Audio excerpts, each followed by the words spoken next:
Après avoir créé votre tableau, vous vous êtes rendu compte qu'il y manquait différentes données. Ne vous inquiétez pas, nous allons voir ici comment insérer de nouvelles colonnes ou de nouvelles lignes à l'intérieur même d'un tableau.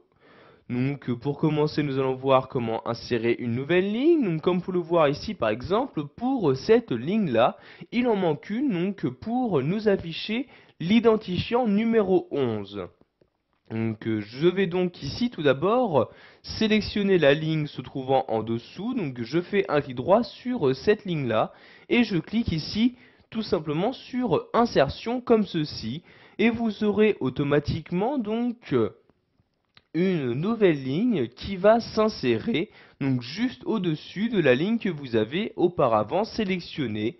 Et je vais donc pouvoir maintenant y saisir les différentes données que je souhaite. Donc vous voyez ici, je me rends dans cette cellule-ci et j'insère le 11 comme ceci. Ensuite, je clique dans cette cellule-ci et donc j'insère ici donc la donnée en rapport, donc ici le nom où je vais mettre Pavard comme ceci. Ensuite, je peux également renseigner la date de naissance, le total des achats, etc.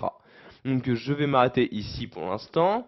Maintenant, nous allons voir comment insérer une nouvelle colonne. Donc sachez qu'il s'agit exactement de la même manipulation. Vous devez tout d'abord sélectionner donc la colonne qui se trouvera après cette nouvelle colonne. Donc je vais prendre ici celle-ci pour insérer une colonne où je vais mettre ici les prénoms. Je fais donc un clic droit sur cette colonne-ci, puis je clique ici sur insertion dans le menu et vous avez donc maintenant une nouvelle colonne qui vient d'apparaître à l'intérieur même de mon tableau. Je vais donc maintenant pouvoir remplir les différentes cellules se trouvant à l'intérieur.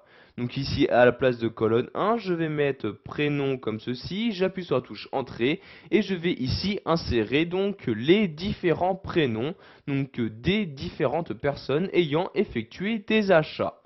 Pour finir, nous allons voir qu'il est possible d'insérer plusieurs lignes ou colonnes très rapidement. Donc par exemple, si je souhaite ici insérer trois colonnes avant celle-ci, je vais maintenant donc sélectionner les trois colonnes. Vous voyez ici, je fais une sélection des trois colonnes comme ceci. Je fais ensuite un clic droit ici donc sur ma sélection et je clique ici sur insertion.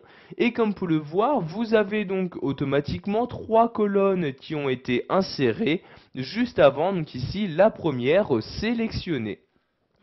Voilà, vous savez maintenant comment insérer des lignes ou des colonnes dans un tableau qui a déjà été créé dans Excel 2010.